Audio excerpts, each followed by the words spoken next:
Hello guys, আসসালামু আলাইকুম। আশা করি আপনারা সবাই ভালো আছেন, আমিও ভালো আছি। আজকে আমরা চলে আসছি রবীন্দ্রনাথের সেই কুঠিবাড়ি। আমরা কুঠিবাড়ির ভিতরে ঢুকছি। কুঠিবাড়িতে কি কি আছে আমিও দেখব, আপনাদেরকেও দেখাবো। আপনারা আমার সঙ্গে থাকবেন।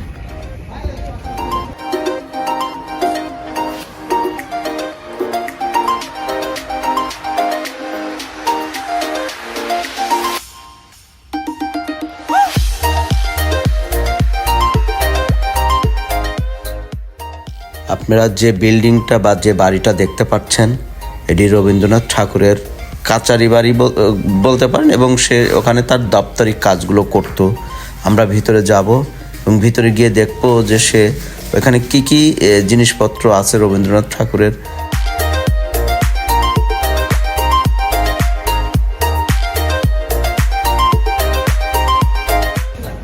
আমরা এখন রবীন্দ্রনাথের সেই কাচারি বাড়ি, কাচারি ঘর যেটাকে বলে, আমরা সেই কাচারি ঘরের ভিতরে ঢুকবো এবং আপনাদেরকেও দেখাবো। আপনারা আমাদের সঙ্গে থাকবেন।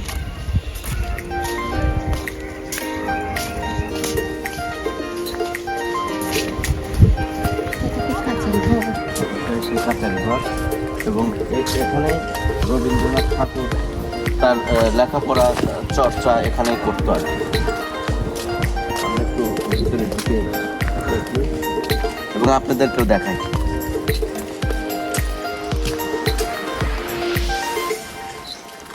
অনেক বড় একটা এরিয়া নিয়ে রবীন্দ্রনাথ ঠাকুরের সেই বাড়ি, যেটাকে কুঠিবাড়ি হিসেবে সবাই পরিচিতি। আমরা সেই বাড়ির ভিতরে এখন প্রবেশ করছি।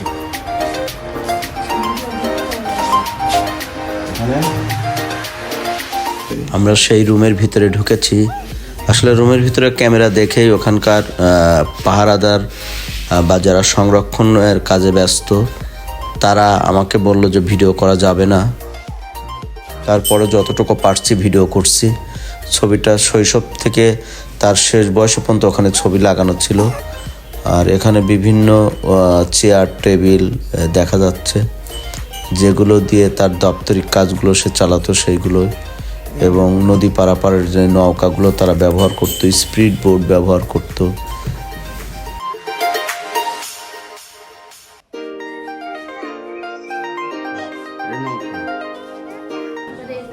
আপনারা যে খাটটা দেখতে পাচ্ছেন, এটা হচ্ছে রবীন্দ্রনাথ ঠাকুরের ব্যবহৃত খাট, এবং তার ঘরে অনেকগুলো ছবি দেখা যাচ্ছে।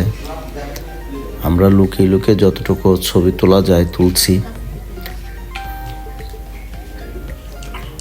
এটা তার ব্যবহৃত চেয়ার বা সোফা সেট সেই সময়ে। আপনারা যে সিঁড়িটা দেখতে পাচ্ছেন, এটা কাঠের সিঁড়ি, এবং সিঁড়ির ধাপগুলো অনেক উঁচা উঁচা। আর আপনারা যে ছবিটা দেখতে পাচ্ছেন, ওনার মৃত্যুর 1 বছর 3 মাস আগেকার ছবি।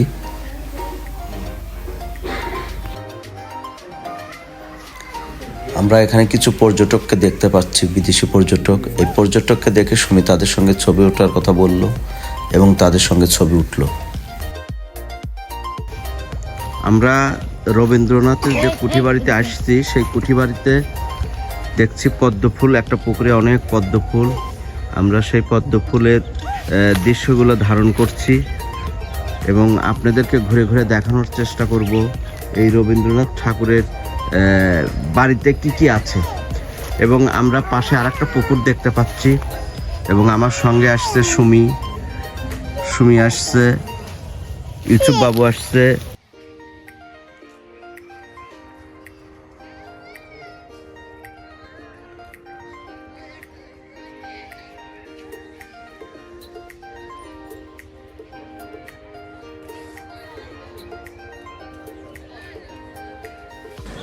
আপনারা যে বিল্ডিংটা দেখছেন, এটা একটা নতুন ক্যান্টিন হবে। ক্যান্টিনটা এখনও চালু করে নাই বা উদ্বোধন হয় নাই।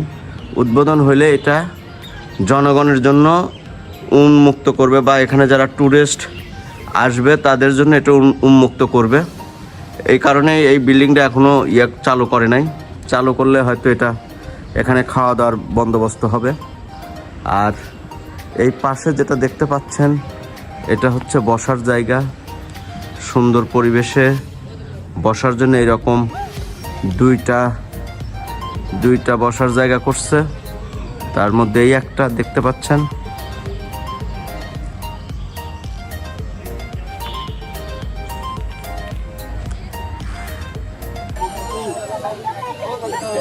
আমরা দেখতে পাচ্ছি লালনের সেই মাজারে আমরা আসছি। লালনের মাজারে দেখছি অনেক মানুষের সমাগম।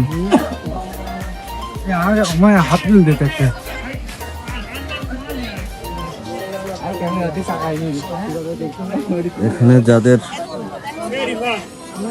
লালন গীতিশিল্পীদের মাজার, এখানে অনেক মানুষ এখানে তাদের কবর দিয়ে রাখা হয়েছে।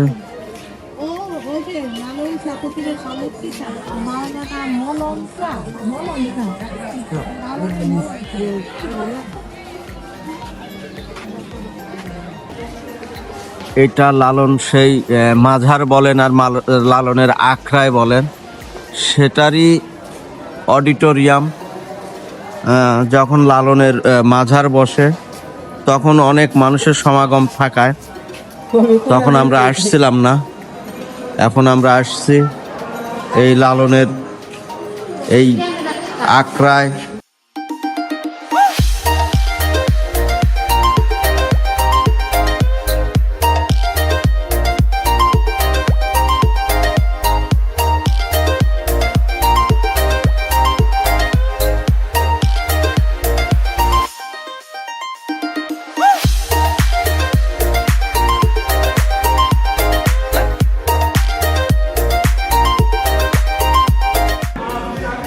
এখানে হয়তো লালনে যারা আসে তাদের জন্য এই জায়গাটা। এখানে তারা গান বাজনা করে, সেই গান বাজনার জায়গায় এখন অনেক মানুষ এখানে থাকে। যখন লালনের মাজার শুরু হয় তখন এখানে গাদাগাদি করে মানুষজন থাকে। এটাই হয়তো সেই জায়গা। যেহেতু আমি সেই সময়টাতে আসছিলাম না বলেই আমি বুঝতে পারছি না, হয়তো বা এখানে এইভাবেই তারা থাকে। এখানে সে বাদ্যযন্ত্র দেখছি, সে বাদ্যযন্ত্র দিয়ে এখানে হয়তো গান বাজনা করে। আমি এগুলো আপনাদের একটু ঘুরে দেখালাম আর কি। আজকের মতো আমাদের ভিডিওটা এখানেই শেষ। আপনারা ভালো থাকবেন, সুস্থ থাকবেন, পাশাপাশি সাবস্ক্রাইব করে আমাকে উৎসাহ দিবেন এবং আমার পাশে থাকবেন। এই বলে আপনাদের মাঝ থেকে বিদায় নিলাম। আল্লাহ হাফেজ।